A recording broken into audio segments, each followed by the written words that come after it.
Hi friends, అందరికీ నమస్కారం అండి. Welcome to అత్తమ్మస్ kitchen. ఈరోజు అత్తమ్మస్ కిచెన్లో అత్తమ్మ చేతితో చికెన్ తందూరి ఏ విధంగా తయారు చేసుకుంటారో చూద్దామండి. సేమ్ రెస్టారెంట్ స్టైల్లో టేస్ట్ వచ్చే సూపర్గా ఉండే చికెన్ తందూరి ఈ విధంగా ఒకసారి టేస్ట్ చూడండి. మీరు రెస్టారెంట్తో పని లేకుండానే ఇంట్లోనే సింపుల్గా తయారు చేసుకోవచ్చు. ఇక్కడ మనం తందూరి చికెన్ కోసం 4 పెద్ద సైజు జాయింట్లు అయితే తీసుకున్నామండి.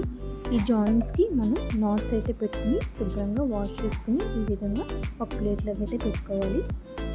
తందూరి మసాలాను అయితే ప్రిపేర్ చేసుకున్నామండి. ఒక ప్లేట్లోకి 2 టేబుల్ స్పూన్ల అల్లం వెల్లుల్లి పేస్ట్, 2 టేబుల్ స్పూన్ల chicken masala, 2 table spoon garam masala, తగినంత ఉప్పు, తగినంత కారం, 1 టేబుల్ స్పూన్ తందూరి మసాలా, ఒక 2 టేబుల్ స్పూన్ల కార్న్ఫ్లోర్, కోటింగ్ కోసం కార్న్ఫ్లోర్ని అయితే యాడ్ చేసుకుంటున్నామండి.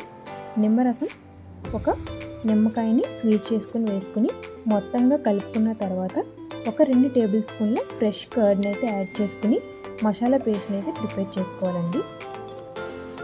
ఇప్పుడు మనం ఏదైతే చికెన్ జాయింట్స్ ఉన్నాయో వాటికి ఈ మసాలా పేస్ట్ని పట్టించి బాగా ఒక 15 నిమిషాల పాటు అయితే ఫ్రిడ్జ్లో పెట్టుకుని మ్యారినేట్ చేసుకోవాలి. ఇప్పుడు ఒక నాన్ స్టిక్ ప్యాన్ అయితే పెట్టుకుని అందులోకి 4 టేబుల్ స్పూన్ ఆయిల్ వేసుకుని ఫ్రెష్ కర్రీ లీవ్స్ అలాగే క్యాష్యూ నట్స్ వేసుకుని మనం ముందుగా మ్యారినేట్ చేసి పెట్టుకున్న తందూరి లెగ్ పీస్లు ఏవైతే ఉన్నాయో అవి వేసుకుని లో ఫ్లేమ్లో మూత పెట్టుకుని మగ్గించుకోవాలి. ఇప్పుడు బోత్ సైడ్స్ ఈ విధంగా టర్న్ చేసుకుని ఫ్రై చేసుకోవాలండి. అంతేనండి, రెస్టారెంట్ స్టైల్ తందూరి చికెన్ అయితే మనకి ఈ విధంగా రెడీ అయిపోయింది. ఒక్కసారి ఈ విధంగా ట్రై చేసి చూడండి.